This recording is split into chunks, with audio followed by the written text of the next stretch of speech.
ये पिछला हफ्ता हमारे देश के लिए इतना शर्मनाक था ना कि हम सभी युवाओं को एक साथ बैठ के ना नस काट लेनी चाहिए। पाकिस्तान ने खुद का नेटो बना दिया और वो और ज्यादा स्ट्रॉन्ग होता जा रहा है। नितिन गडकरी जी बोल रहे हैं कि उनको दुबई से ऑफर आ रहे हैं कि भैया 6 महीने के लिए गडकरी साहब हमें दे दो। तो दुबई के प्रिंस ने मोदी जी को कहा कि हमारे लिए एक एहसान कर दो, तो बोले 6 महीने के लिए नितिन गडकरी को दुबई के लिए एक्सपोर्ट कर दो। राहुल गांधी ने वोट चोरी के ऊपर एक और प्रेस कॉन्फ्रेंस करी। इधर से मोदी जी का बर्थडे आ गया, साथ में पेड पीआर भी आ गया। और ट्रंप क्या कर रहा है कि भैया बर्थडे मोदी का और पार्टी खुद कर रहा है। ट्रंप ने पीठ पीछे छुरा घो पर किसी भी इंडियन मीडिया ने दिखाया तक नहीं है। एक और हफ्ता बिकाऊ मीडिया और कंगना जैसे एमपीज के साथ हमारे देश ने जैसे तैसे काट लिया। अभी इंडिया पाकिस्तान के फालतू क्रिकेट मैच की बातें सुना के मैं तुम्हें पकाऊं, इससे पहले सब्सक्राइब कर लो, क्योंकि तुम में से जितने भी लोग इन वीडियोस को देख रहे हो ना 75% लोगों ने नहीं कर रखा। अभी अगर तुम जैसी इंसानी जात सब्सक्राइब नहीं करेगी तो मैं वीडियो जानवरों के लिए थोड़ी बना रहा हूँ। वैसे पिछले हफ्ते की सबसे बड़ी न्यूज पीएम मोदी का बर्थडे ही था, पर फिर मुझे बाद में याद आ गया कि भैया पीएम मोदी बायोलॉजिकल नहीं है। परमात्मा ने मुझे भेजा है, परमात्मा ने मेरे से काम लेना तय किया है। तो हम लोग एक काम करते हैं, वोट चोरी की प्रेस कॉन्फ्रेंस से शुरू करते हैं। अभी राहुल गांधी ने एक और प्रेस कॉन्फ्रेंस करी और जिन भी लोगों को लग रहा है कि भैया राहुल गांधी की प्रेस कॉन्फ्रेंस कौन देखता है, तो मेरा उन लोगों से सिर्फ एक ही चीज बोलनी है कि भैया जब तक ओपोजिशन प्रेस कॉन्फ्रेंस कर रही है देख लो, जिस दिन मोदी जी करेंगे वो भी देख लेंगे, क्योंकि आज तक उन्होंने तो एक भी नहीं करी। अभी राहुल गांधी ने जैसी प्रेस कॉन्फ्रेंस शुरू करी थी ना, वैसे ही एक टूल किट एक्टिव हो गई थी। अभी उस टूल किट का काम पता है क्या है? राहुल गांधी को वर्थलेस दिखाना। और अभी ऐसा भी नहीं कि भाई मैं राहुल गांधी का प्योर सपोर्टर हूं, मैं तो उसी को वोट डाल के आता हूं, ऐसा कुछ नहीं है। पॉइंट ये कि भैया बातें वो आदमी कैसी भी करता हो, बट आज की डेट में ओपोजिशन का सबसे बड़ा नेता है ना, तो मीडिया को उस आदमी को सीरियसली थोड़ा बहुत तो लेना ही चाहिए। जैसे राहुल गांधी ने अपने वोट चोरी की दूसरी प्रेस कॉन्फ्रेंस खत्म करी, उसके बाद एक टूल किट एक्टिव हो गई। अभी वो टूल किट पता है कौन है? News anchor. हमारे एक एंकर है सुशांत सिन्हा, जो टाइम्स नाउ के ऊपर आते हैं, और उन्होंने पता क्या लिखा है? राहुल गांधी एक और ठस्सी बॉम्ब फोड़ के चले गए। और रजत शर्मा याद है ना आपकी अदालत वाले की भैया हम तो हमेशा सच बोलते हैं, हम किसी से डरते नहीं हैं। वो राहुल गांधी की प्रेस कॉन्फ्रेंस के बाद लिखते कि भैया राहुल के बम में दम नहीं और चुनाव आयोग किसी से कम नहीं। ये मीडिया के अंदर शायरियां लिखी जा रही है। तुम्हें पता है मीडिया का एक बेसिक काम क्या होता है कि भैया जो भी दुनिया के अंदर चल रहा है उसके ऊपर रिसर्च करना और लोगों को लाके बताना, अपना पॉइंट ऑफ व्यू बनाना। तो मीडिया के हक में कभी आता ही नहीं है। आपसे किसने पूछा कि वो बम ठस्सी था या फिर नहीं था? आपने मुंह में रख के फोड़ा। अगर देश में पत्रकार हो, जाने माने नाम हो, तो वैसा काम करो। एज को देख के ये जनरेशन वैसे भी कुछ खास इज्जत देती नहीं है। सुबह शाम सिर्फ सोशल मीडिया के ऊपर गाली ही खाते हैं लोग। रात को नींद आ जाती है क्या अच्छे से? और इसी के ऊपर बीजेपी के ऑफिशियल ट्विटर अकाउंट से पता क्या है? नीचे राहुल गांधी की कोई फोटो लगी हुई, आर्टिकल लगा हुआ और उसके ऊपर लिखा हुआ बालक बुद्धि ने बताई कांग्रेस की काली सच्चाई। बीजेपी का ट्विटर हैंडल राहुल गांधी को बालक बुद्धि बोल दे रहा है। अभी अगर कांग्रेस का ट्विटर हैंडल मोदी को बालक बुद्धि बोल दे तो ये बिहार बंद कर देंगे और बदला लेने निकल पड़ेंगे कि भैया बेइज्जती कैसे कर दी हमारी। गेम खेलना खेल लो, पर एक तरफा नहीं होना चाहिए ना। अभी इसके अंदर कांग्रेस कोप अप कर रहा है। तुम्हें पता है कांग्रेस की आजकल ना, तुम सोशल मीडिया अकाउंट्स को सिर्फ फॉलो कर लो, बहुत मीम्स आती है। जो सोशल मीडिया अकाउंट्स के अंदर कांग्रेस ने कमबैक दिए है ना भाई, इतने क्रेजी लेवल का कंटेंट बना रहे हैं ना, मुझे लगता है आज से 5-6 सालों तक ये लोग बीजेपी को पीछे छोड़ देंगे। सरकार बना पाएंगे या नहीं बना पाएंगे उसका मुझे कोई आइडिया नहीं है। ट्रोल करने में तो पक्का पीछे छोड़ देंगे। बट अभी एक्चुअल मुद्दे के ऊपर चलते हैं कि राहुल गांधी ने एक्चुअल में उस प्रेस कॉन्फ्रेंस में बोला क्या है। राहुल गांधी ने इलेक्शन कमीशन के ऊपर ब्लेम लगाया कि 6018 वोट्स को डिलीट कर दिया गया। Aland is constituency in Karnataka, 6018 votes. Somebody tried to delete 6018 votes. और इसका एक एग्जांपल भी दिया गोदाबाई का। राहुल गांधी ने क्या किया, उनकी वीडियो को स्टेज के ऊपर चला दिया और उनसे रिकॉर्ड करवा के लाई। और उस वीडियो के अंदर क्या था कि उन्होंने तो कभी अपना वोट डिलीट किया ही नहीं। Godabai of course has no idea. Election time ಈಗ ನಾ ಅರ್ಜಿ ಹಾಕಿಲ್ಲ, ನನಗೆ ಅದಕ್ಕೆ ಸಂಬಂಧ ಇಲ್ಲ, ಅದು ಯಾರು ಹೊಟ್ಟಿ ಕಿಚ್ಚಿಗೆ ಯಾರು ಹಾಕ್ಯಾರ ಅನ್ನೋದು ನನಗೆ ಗೊತ್ತಾಗಿಲ್ಲ। और हिस्ट्री से क्या पता चला कि गोदाबाई ने पहले अपना खुद का वोट डिलीट किया, देन एक फेक आईडी पासवर्ड बनाया और उसके बाद 12 लोगों का वोट डिलीट कर दिया। अभी गोदाबाई एक यूजर है, उन्होंने अपना वोट को डिलीट कर दिया और उसके बाद उन्होंने एक फेक आईडी पासवर्ड बना के 12 लोगों को डिलीट कर दिया। मुझे कॉन्सेप्ट समझ में नहीं आया। और इलेक्शन कमीशन का भी इसके ऊपर यही जवाब है कि भैया कोई भी आदमी किसी और का वोट ऐसे डिलीट नहीं कर सकता ऑनलाइन। इसका एक प्रोटोकॉल होता है, प्रोसीजर होते हैं, इसके बिना आप लोग ये चीजें नहीं कर सकते। अभी मुझे ज्यादा टेक्निकल डिटेल्स पता नहीं है तो मैं इसके अंदर जाऊंगा, बट इन्होंने 2 और मुद्दे उठाए, जिसके अंदर एक था नंबर चेंज हो जा रहे हैं आईडीज के अंदर, और सेकंड था कि कर्नाटका की सीआईडी ने इलेक्शन कमीशन को 18 नोटिस भेजे हैं पिछले 18 महीनों में और एक का भी रिप्लाई नहीं आया। और इनका एक और ऐसा क्लेम भी था जो आईपी एड्रेस से रिलेटेड था। अभी आई फील की इलेक्शन कमीशन को इन चीजों का जवाब फ्रंट फुट के ऊपर आके देना चाहिए कि भैया अगर आपके पास सीआईडी के 18 नोटिस आ चुके हैं तो आपने जवाब क्यों नहीं दिया। और दूसरी तरफ सवाल कांग्रेस से भी होना बनता है, क्योंकि भैया ये आपकी दूसरी प्रेस कॉन्फ्रेंस थी, आपने बोला कि 6018 वोट्स को डिलीट कर दिया गया। एक बार को हम लोग मान लेते हैं कि भैया जबरदस्ती 6018 लोगों को डिलीट कर दिया, बट आपको कैसे पता कि ये 6018 लोगों को जो डिलीट किया गया वो कांग्रेस के सपोर्टर थे? किसी भी आदमी की शक्ल देख के पता लगाया ही नहीं जा सकता कि ये आदमी वोट किसको डालता होगा। मेरे अकॉर्डिंग अकॉर्डिंग अभी तक जो भी चीजें क्लियर हुई है उसके अंदर चल पता क्या रहा है, बिहार के अंदर हो रहे इलेक्शन और इनको चाहिए लड़ाई के लिए कोई ना कोई मुद्दा। अभी वो मुद्दा ये ढंग से ग्रैब कर नहीं पा रहे क्योंकि इनकी जो प्रेजेंटेशन है दूसरी बार वाली तो बहुत बुरी आई है। और अगर आपको मुद्दा चाहिए भी, आपको पॉलिटिकल डिबेट करनी भी और यही आपकी पॉलिटिक्स है, तो मैं इसके अंदर कुछ कह भी नहीं सकता। बट मेरा पॉइंट ये है कि भैया जब बिहार इलेक्शन खत्म हो जाए ना उसके बाद भी इस मुद्दे को छोड़ना मत। अभी अगर आप लोग इस मुद्दे को सिर्फ इसलिए यूज कर रहे हो क्योंकि बिहार में इलेक्शन आ चुके हैं और बिहार के इलेक्शन के बाद एकदम चुप होकर बैठ जाओगे ना, तो जो जनता भी सोशल मीडिया के ऊपर या फिर ग्राउंड रियलिटी के ऊपर ब्लाइंड सपोर्ट कर रही है ना, वो सारे के सारे रूट जाएंगे। तो इलेक्शन वगैरह जो जैसे लड़ने लड़ो, पर ये क्यूट हरकतें थोड़ी सी कम करो तो बेटर है। बाकी क्यूट हरकतों से मुझे याद है कंगना रनौत का। अभी पता है क्या हुआ, कंगना रनौत की ना एक क्लिप वायरल हो रही है। अभी हुआ क्या कि मनाली के अंदर फ्लड्स आ चुकी है और वहां की एमपी कंगना है। अभी कंगना वहां पे फ्लड्स के अंदर देखने गई होगी कि भैया फ्लड्स में कैसा हाल चल रहा है, अच्छा चल रहा है, बुरा चल रहा है, और लोग ना वहां पे कंगना के ऊपर ही चढ़ गए। लोग कंगना को देख के कह रहे हैं मैडम आप विजिट भी करते हो क्या, आप यहाँ से एमपी बन के भाग नहीं गए थे क्या, आप सही में आते भी हो यहाँ पे, क्या क्रेजी चीज है यार। लोग परेशान हुए पड़े कि भैया कंगना आ कैसे गई। अभी वहां की एमपी आ गई है तो उसको शिकायतें लगा रहे कि भैया देखो कितनी प्रॉब्लम है हमारे पास। तो कंगना रनौत तो उनकी प्रॉब्लम पता कैसे सुन रही है, खुद की प्रॉब्लम बता के। तुमने वो खत्म दिमाग वाले लोग देखे ना जिसके पास तुम जाके बोलते हो यार मेरे तो पैर में दर्द है, वो कहते हैं और मेरे तो सिर में और पैर में दोनों में दर्द है। वो आदमी लड़ाई में और दुख में कंपटीशन करने लग जाता है। कंगना रनौत भी वहां पे सेम काम कर रही है। कंगना रनौत वहां पे लोगों को इंस्पेक्शन के लिए गई थी ये चीज देखने की भैया ग्राउंड पे चीजें सही है या फिर नहीं है, और वहां पे लोगों को बता के आ रही है कि भैया मेरा घर भी बाढ़ में डूब गया है, मेरा जो रेस्टोरेंट है उसका 15 लाख रुपए का महीने का खर्चा है, पता है मेरे कल ना सिर्फ 50 रुपए की सेल हुई है। और ये जानिए कि मेरा भी घर यहाँ पे है, मुझ पे क्या बीतती होगी।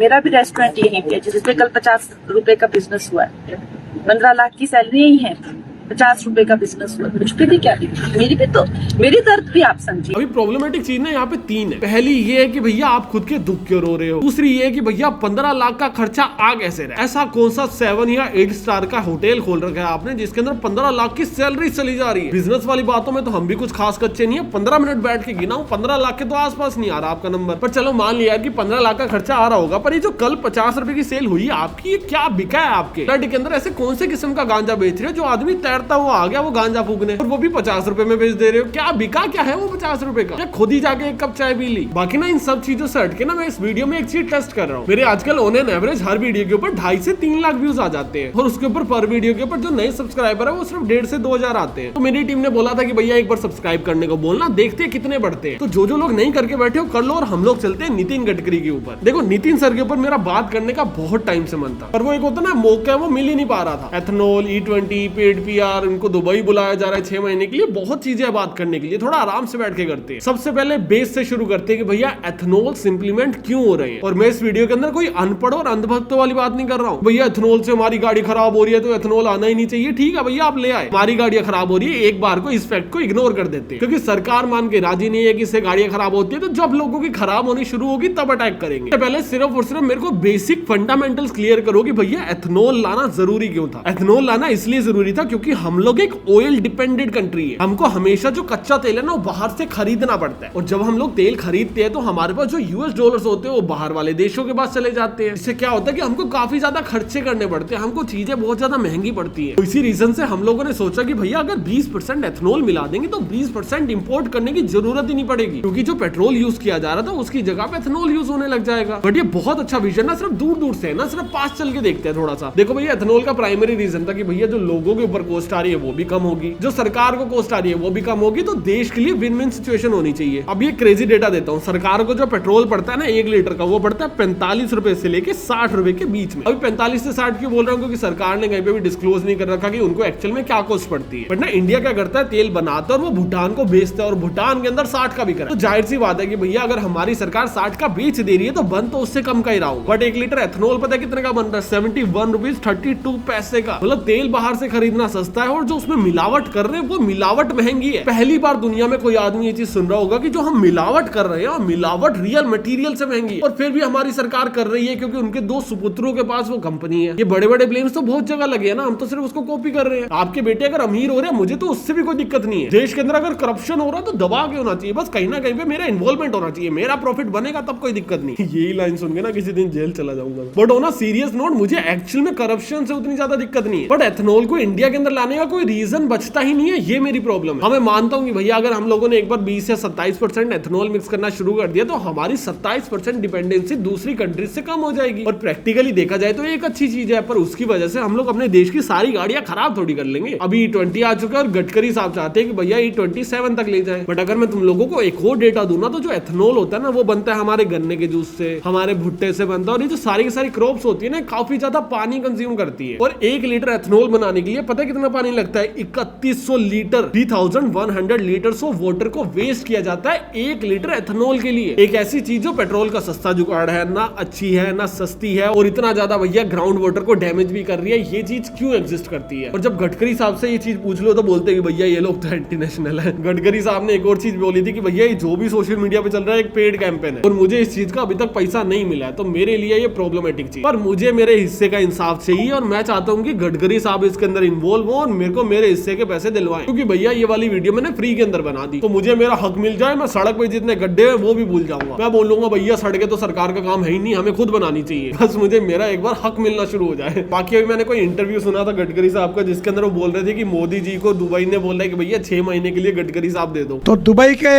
प्रिंस ने मोदी जी को कहा कि हमारे लिए एक एहसान कर दो, तो बोले 6 महीने के लिए नितिन गडकरी को दुबई के लिए एक्सपोर्ट कर दो।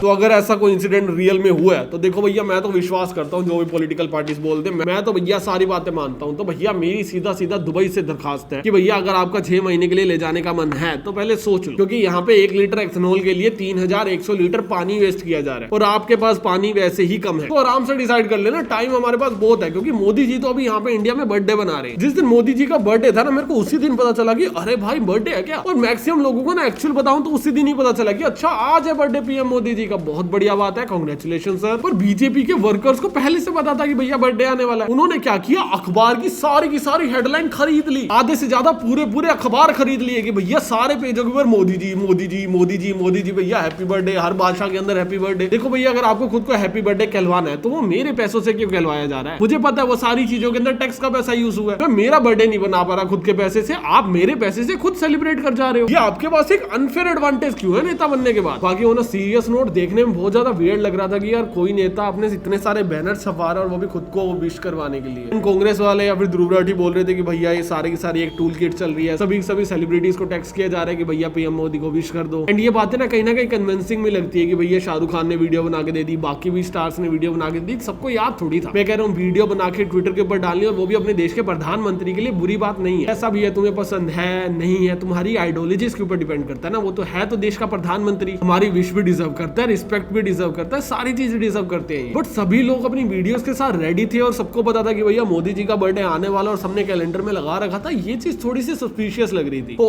उधर से मोदी जी को ट्रंप ने विश कर दिया, और जिस टाइम पे सारा का सारा बर्थडे सिनेरियो चल रहा था ना, उस टाइम पे एक और बहुत ही क्रेजी चीज हुई। यूएस ने ईरान के चाबार पोर्ट के ऊपर सैंक्शंस लगा दिए, और ये चीज ना तुमको मीडिया के अंदर कवर होती कहीं पे भी नहीं दिखेगी, क्योंकि भैया मोदी जी का बर्थडे सेलिब्रेट करना है ना। और चाबार पोर्ट इंडिया के लिए बहुत ज्यादा इंपॉर्टेंट था, पता है। इस चीज को ना इस नजर से समझो कि भैया हमारे तो पाकिस्तान से बनती नहीं है, बट पाकिस्तान के पीछे भी काफी देश एग्जिस्ट करते हैं, जैसे अफगानिस्तान हो गया, ईरान हो गया। हम लोग उनको जाके कैसे सामान सप्लाई करें? तो हम लोग क्या करते थे, समंदर के थ्रू उनके पास जाते थे और ईरान के चाबार पोर्ट के ऊपर जाके लैंड कर देते थे, और वहां से आगे जितने भी सेंट्रल एशिया के अंदर कंट्रीज थी हम सबको कवर कर पाते थे। अभी क्या हुआ कि चाबार पोर्ट के ऊपर हमारे ऊपर सैंक्शंस लगा दी गई है, इससे जो ट्रांसपोर्ट का पूरा तरीका है ना बहुत ज्यादा डिफिकल्ट हो गया। ये वाली जो सैंक्शंस है ना, ये ट्रम्प के 25 और 50% सैंक्शन से भी काफी बड़ी हो सकती है, क्योंकि जब आप लोग माल सप्लाई करने के लिए कोई भी रूट ब्लॉक कर देते हो ना, तो उसके बाद या तो कोई ऑल्टरनेटिव रूट फाइंड करना पड़ता है, और ऑल्टरनेटिव रूट्स ना हमेशा बहुत ज्यादा एक्सपेंसिव होते हैं। तो अभी कितनी सैंक्शंस लगी है, किस टाइप की सैंक्शंस लगी है, वो आने वाले टाइम के अंदर थोड़ा सा क्लियर होगा। बट सैंक्शंस क्यों लगाई गई है, इसके अंदर पीएम मोदी का वैसे कोई भी हाथ नहीं है। ट्रम्प हमारे साथ बहुत टाइम से उंगली करता आ रहा है, बहुत ही दोगला फेस बना के चल रहा है, कहता है भैया मोदी मेरा दोस्त है पर मैं इसको काटूं, मोदी मेरा दोस्त है भैया पर मैं इंडिया के खिलाफ होऊंगा, और हम उसके अंदर कुछ कर नहीं सकते, क्योंकि ट्रम्प क्या कर रहा है, हमको बुली करने की कोशिश कर रहा है। और इंडिया ऑलमोस्ट मेरे अकॉर्डिंग जो भी सिचुएशन के ऊपर खुद के लिए भला कर सकता है कर रहा है। तो क्योंकि हम लोग वीडियो बना रहे हैं, इसका मतलब ये नहीं कि हम लोग किसी भी सरकार को फालतू में क्रिटिसाइज करेंगे। तो जो चीजें ठीक है वो ठीक है, पर जो चीजें ठीक नहीं है वो है पाकिस्तान का नेटो। अभी पाकिस्तान एक्चुअल में नेटो के अंदर ज्वाइन नहीं कर रहा है, पाकिस्तान खुद का नेटो क्रिएट कर रहा है। अभी कुछ लोग बोल रहे हैं कि यार पाकिस्तान फंस रहा है इस सिचुएशन में, कुछ लोग बोल रहे हैं भैया इंडिया फंस रहा है, और मैं तुम लोगों के सामने पॉइंट ऑफ व्यू रख देता हूँ आ क्या क्या रही है। अभी तुम लोग खुद से दिमाग लगा लेना कि भैया कहाँ का पॉइंट ऑफ व्यू कहाँ अटैच हो रहा है। सबसे पहले नेटो पता है क्या चीज है, बहुत शॉर्ट में एक्सप्लेन करता हूँ। नेटो एक ग्रुप ऑफ कंट्रीज है जो खुद को बोलती है कि भैया हम लोग सारे के सारे मिलिट्रीज को शेयर क्रिएट कर रहे हैं। नेटो के अंदर ऑलमोस्ट पूरा का पूरा यूरोप है और अमेरिका भी है। और नेटो के अंदर आर्टिकल 5 है जिसका ये बोलना है कि भैया अगर किसी भी एक भी कंट्री के ऊपर किसी भी बंदे ने अटैक कर दिया ना, किसी भी कंट्री ने अटैक कर दिया, तो नेटो के अंदर जितनी भी कंट्रीज है ना, वो सारी की सारी कंट्री एक पर्टिकुलर कंट्री को टारगेट करके खत्म कर देंगे। अगर देसी भाषा में समझाऊं तो 8-10 लोगों ने अलायंस कर ली, साथ में गुट बना लिया और सबने बोल दिया कि भैया किसी को भी कोई भी आदमी पीटने आया ना तो हम सारे मिलकर उसको तोड़ेंगे। और यही नेटो है। अभी पाकिस्तान ने अपना नेटो कैसे बनाया, उसने सऊदी अरेबिया के साथ डील साइन कर ली और जो डील साइन की गई है वो ऑलमोस्ट आर्टिकल 5 जैसी है। और इसके अंदर क्या बोला गया कि भैया अगर किसी भी देश के ऊपर अटैक होता है तो हम लोग ये समझेंगे कि दोनों देशों के ऊपर अटैक हुआ। अभी इसका सबसे पहला कौन तो बहुत सिंपल है कि भैया अगर कभी भी इंडिया ने पाकिस्तान के ऊपर जवाबी कार्रवाई करी तो पाकिस्तान तो हमसे बदला लेगा ही लेगा, साथ में सऊदी अरेबिया भी आ सकता है क्योंकि उन्होंने अलायंस कर ली है। और इंडिया के पास ऐसी कोई भी पर्टिकुलर अलायंस नहीं है। चाइना के साथ भी हमारे नाम के संबंध है, हमारे पास ऐसा कोई आदमी खड़ा होने के लिए नहीं है। हाँ, वो अलग बात है कि हमारे जवान बहुत अच्छे हैं और हमको किसी के अलायंस की जरूरत भी नहीं है, बट स्टिल अगर दूसरी साइड पे एक अलायंस है तो वो इंडिया के लिए कहीं ना कहीं पे एक डैमेज तो क्रिएट करेगा अगर कल को कभी भी वॉर होगी तो। और अगर वॉर नहीं भी होगी तो ऐसे छोटी मोटी फाइट्स में होंगी तो उसके अंदर भी प्रॉब्लम क्रिएट होगी। और ये थे हमारे कॉन्स। अभी चलते हैं प्रोज के ऊपर। कुछ लोग ना इसको प्रो की नजर से देख रहे हैं और प्रो की नजर क्या है मैं तुमको पहले थोड़ी सी कंडीशन एक्सप्लेन कर देता हूँ। अभी पाकिस्तान है थोड़ी सी भिखारी कंट्री है, पाकिस्तान में पैसा वैसा तो है नहीं और वो एड्स के ऊपर जिंदा रहते हैं। कभी IMF से मिल जाती है, कभी अमेरिका से मिल जाती है और कभी ना सऊदी से मिल जाती है। ये जो सऊदी हो गया, UAE हो गया ना, ये सारे के सारे पाकिस्तान को एड देते रहते हैं क्योंकि सारी की सारी मुस्लिम कंट्रीज है, मिडिल ईस्ट की कंट्रीज है और सारे के सारे सोचते हैं कि भैया पाकिस्तान भी हमारा भाई बंधु है, इसको दे देते हैं, जिंदा रखते हैं। अभी मिडिल ईस्ट की सारी कंट्रीज के पास ना एक प्रिविलेज आई है, उनके पास मिल रहा है तेल। पाकिस्तान बेचारों के पास तेल मिला नहीं है और वो तेल के बिना जिंदा रह नहीं पा रहे ज्यादा। पाकिस्तान के पास ना एक और बहुत अच्छी चीज है कि उनकी आर्मी बहुत स्ट्रॉन्ग। अभी मैं आर्मी को स्ट्रॉन्ग बोल रहा हूँ, ऐसे नहीं बोल रहा कि भैया उनकी इंडिया के कंपैरिजन में आर्मी बहुत स्ट्रॉन्ग है। उनकी UAE, सऊदी अरेबिया, इनके कंपैरिजन में आर्मी बहुत ज्यादा स्ट्रॉन्ग है क्योंकि ये जो मिडिल ईस्ट की कंट्रीज है इनकी मैक्सिमम प्रोटेक्शन ना हमेशा से यूएस करता आ रहा है। तो इन्होंने ना कभी भी अपनी आर्मी को उस लेवल पे कभी भी स्ट्रॉन्ग किया ही नहीं है। पर अभी ना प्रॉब्लम्स काफी ज्यादा बढ़ चुकी है जब से ट्रंप आया। पावर्स डाइवर्ट हो चुकी है और सबसे ज्यादा पावर आ चुकी है इजराइल के पास। और इजराइल क्या कर रहा है, इजराइल सबकी नाक में दम करके बैठा है। मिडिल ईस्ट के अंदर जितनी भी कंट्रीज है ना, सबकी जान सूख रखी है कि भैया कब किस पे मिसाइल मार दे पता नहीं। तुम्हें पता होगा कि इनका हमास के साथ कोई पंगा चल रहा है क्योंकि हमास एक टेररिस्ट ऑर्गेनाइजेशन है और इसी चक्कर में पैलेस्टाइन के ऊपर अटैक करे जा रहे हैं, जो मेरे को नहीं पता क्यों करे जा रहे हैं, रुक क्यों नहीं रहे हैं, पर ठीक है, जो भी उनका मैटर है, मैं बीच में नहीं पढ़ रहा क्योंकि मेरे को ज्यादा नॉलेज नहीं है। बट इन्होंने कुछ टाइम पहले क्या किया था, ईरान के ऊपर अटैक कर दिया था। क्यों किया था, क्योंकि इनको लग रहा था जो हमास जो टेररिस्ट ऑर्गेनाइजेशन है वो ईरान उनको फंड कर रहा है और इनके उनसे संबंध है। उनकी आपस में फाइट हुई थी, वो आपस में निपट लिए थे। ईरान के पास भी न्यूक्लियर पावर है, इजराइल के पास भी न्यूक्लियर पावर है, दोनों ने कोई पागलपन नहीं किया, ठीक है। अभी मिडिल ईस्ट के अंदर ना सिर्फ और सिर्फ इजराइल और ईरान के पास न्यूक्लियर पावर है, बाकी किसी के पास न्यूक्लियर पावर है नहीं। और UAE तो भैया सारी लड़ाइयों से दूर रहता है। अभी क्या हुआ कि हमास के कुछ बड़े लीडर्स के साथ ना पीस डील की जा रही थी कतर के अंदर, और कतर के अंदर ना मोस्टली पीस डील्स होती रहती है। जितने भी लफड़े वहां पे चल रहे होते हैं ना, कतर में उसका राजीनामा हो जाता है। तो इजराइल को पता चला है कि भैया पीस डील करने के लिए हमास के बड़े बड़े लीडर्स जा रहे हैं कतर के अंदर। और इजराइल ने क्या किया भैया, कतर के अंदर जिस बिल्डिंग के अंदर उनको इन्फॉर्मेशन मिली थी उसके ऊपर अटैक कर। और अटैक क्या किया, लोग ने भिजवाया सीधा मिसाइल बेस। अभी कतर ने उस चीज को कंडेम किया, सऊदी अरेबिया ने उस चीज को कंडेम किया और काफी सारे और भी देश है जिन्होंने इस चीज को बोला कि भैया जो भी आपने किया है गलत। अभी सही है गलत है मैं इसमें नहीं पढ़ूंगा क्योंकि भैया नॉलेज नहीं है, राइट। बट इस चीज से ना सऊदी अरेबिया को समझ आया कि भैया हमारे ऊपर भी कभी भी अटैक हो सकता है और हमारे पास ना वो स्ट्रॉन्ग आर्मी है नहीं कि भैया हम लोग जवाब दे सके, और नहीं देंगे तो फिर बेइज्जती होती है। तो हमको एक ऐसी अलायंस चाहिए जिसके पास ऐसी एक आर्मी हो जो भैया कम से कम जवाबी कार्रवाई तो कर सके। पाकिस्तान तो इजराइल को ऐसा कंट्री एक्सेप्ट भी नहीं करता और इजराइल की इस चीज से ना पाकिस्तान से किलस्ती बहुत है। तो सऊदी अरेबिया ने देखा कि भैया पाकिस्तान है, पाकिस्तान को कब्जा लेते हैं हम लोग, इनको एड तो वैसे ही देते रहते हैं। अब इनको जाके बोलते हैं यार हमारी मदद करो, अलायंस बना लो, एक काम करते हैं मिलके खेलते हैं। तुमको हम पहले भी फंड कर रहे थे और भी करते रहेंगे, बस एक काम करो हमारे साथ अलायंस बना लो। अभी उस अलायंस से प्रैक्टिकली हो क्या रहा है, जो पाकिस्तान है वो अपनी मिलिट्री बेच रहा है। पाकिस्तान को पता है कि भैया वहां पे फाइट हो सकती है और वो अपनी मिलिट्री को दांव पे लगा रहे हैं, वो अपने सोल्जर्स बेचने पे आ चुके हैं। एक पॉइंट ऑफ व्यू तो मैंने पहले बताया था कि भैया कैसे वो इंडिया के लिए खतरा है। दूसरा पॉइंट ऑफ व्यू ये है कि लोग कह रहे हैं कि अपना सोल्जर्स बेचने पे आ चुके हैं। तो सऊदी और इंडिया के रिलेशंस ऑलरेडी पहले से काफी अच्छे हैं। सऊदी और इंडिया काफी ज्यादा ट्रेड भी करते हैं। इंडिया करीब $11 बिलियन का सामान सऊदी को बेचते हैं और 32 या 33 बिलियन डॉलर का सामान खरीदता है। सऊदी हमसे बहुत पैसे कमा रहा है, वो हमारे खिलाफ हो जाए ये चीज बहुत दूर की बात है। और कल को अगर इंडिया या पाकिस्तान के बीच में कोई भी लफड़ा होता है ना, तो एक्सपर्ट्स का बोलना है कि भैया सऊदी हो सकता है कि पीछे को मुंह कर ले या फिर मैक्स टू मैक्स कुछ एड दे देगा, थोड़ा बहुत पैसा दे देगा और वैसे सपोर्ट कर लेगा, पर वो इंडिया के खिलाफ नहीं जा पाएगा। अभी एक्चुअल में उस टाइम पे क्या होगा ग्राउंड रियलिटी में हमको नहीं पता, हम सिर्फ यहाँ बैठ के बातें कर सकते हैं। हमारे फॉरेन अफेयर मिनिस्टर्स बोल रहे हैं कि भैया हमको पता है कि ये चीज हो रहा था, पाकिस्तान और सऊदी का चल रहा था। अभी हम इस पूरी सिचुएशन को एनालाइज कर रहे हैं कि ये चीज कैसे हमारे ऊपर इंपैक्ट डाल सकती है। अभी ये चीज हम पे कैसे इंपैक्ट डालेगी मुझे नहीं पता, पर एक चीज हमारी वजह से, सोशल मीडिया की वजह से बहुत ज्यादा इंपैक्ट डाल लिया और वो है क्रिकेट मैच। भैया पिछले संडे क्रिकेट मैच था और जो लोगों ने बायकॉट किया ना, काफी एप्स तो ऐसी थी जिन्होंने स्कोर बताने से ही मना कर दी कि भैया हम नहीं बताएंगे क्या स्कोर है। अगर तुम लोगों ने पिछले हफ्ते क्रिकेट मैच को बायकॉट किया था, थैंक यू सो मच। ये आखिरी हफ्ता है, इस हफ्ते भी प्लीज कर देना। संडे को दोबारा इंडिया पाकिस्तान का क्रिकेट मैच हो रहा है, हम में से किसी को भी नहीं देखना है। अगर तुम स्टेडियम में जा रहे हो तो किसी को भी नहीं जाना है। कुल मिला के इनको पैसे कमाने को नहीं देने। कोई ऑर्गेनाइजेशन हमारे इमोशंस के ऊपर पैसा कमाने की कोशिश करे और उसके बाद उसको जस्टिफाई करे कि भैया जो हम इंडिया पाकिस्तान के मैच में जीते हैं ना, ये जीत हम लोग आर्मी को समर्पित करना चाहते हैं, ये जीत हम लोग उन लोगों को समर्पित करना चाहते हैं जिनकी जान गई है। समर्पित जीत कैसे हो सकती है? मैं जीता, मैं खेला ग्राउंड के अंदर, मैं बोलूं यार मैं तो उसके लिए जीता हूं। अबे उसका क्या लेना देना तेरी जीत से? तू खेला ही क्यों? अगर तुम इतनी ज्यादा नेशनैलिटीज की बातें कर रहे हो तो भैया तुम खेले ही क्यों? एक बचकानी सी चीज दिखा देंगे, हमने हाथ नहीं मिलाया, जैसे दूसरी क्लास में पढ़ते हो तुम। ये 2 पैसे की हरकतें ये जनरेशन सुनने वाली नहीं है। तुम्हें लगा था तुम सुना दोगे, ट्विटर के ऊपर गालियां तो भर भर के पड़ी है ना तुम्हें। कोई ऐसा आदमी नहीं था जो इनको बोल रहा हो भैया आपने हाथ नहीं मिलाया मजा आ गया। सारे कह रहे हैं कि भैया दूसरी क्लास से पास हुए हो क्या, हाथ नहीं मिलाया लड़के आगे क्या उनसे। बाकी मैं काफी अपडेट्स ट्विटर के ऊपर देता रहता हूँ, उसको फॉलो कर लेना। हम डिबेट शो भी उसके ऊपर बहुत जल्दी शुरू कर लेने हैं, तो एक बार फॉलो कर लो। उसके अंदर प्राइज मनी भी कुछ अनाउंस करूंगा। अभी प्लान कर रहा हूँ पूरा स्ट्रक्चर की कैसे करना है। कुछ एडवाइस हो तो ट्विटर पे बताना, मैं सबसे बात कर रहा हूँ। ट्विटर आईडी मेरी यहाँ पे आ रही होगी, सब्सक्राइब कर देना चैनल को। और अगर कोई टॉपिक के ऊपर डेडिकेटेड वीडियो चाहते हो, क्योंकि हमने ये सारी चीजें कवर करी है इसके अंदर, राइट। अगर चाहते हो कि भैया पर्टिकुलर टॉपिक के ऊपर मुझे डेडिकेटेड वीडियो चाहिए तो मुझे वो भी बताओ, अपन वो ही बना देंगे, क्योंकि बेले तो हम है ही। बाकी मुझे पता है मेरी शर्ट अच्छी है और मैं तुमसे मिलता हूँ अगली वीडियो में, तब तक के लिए बाय।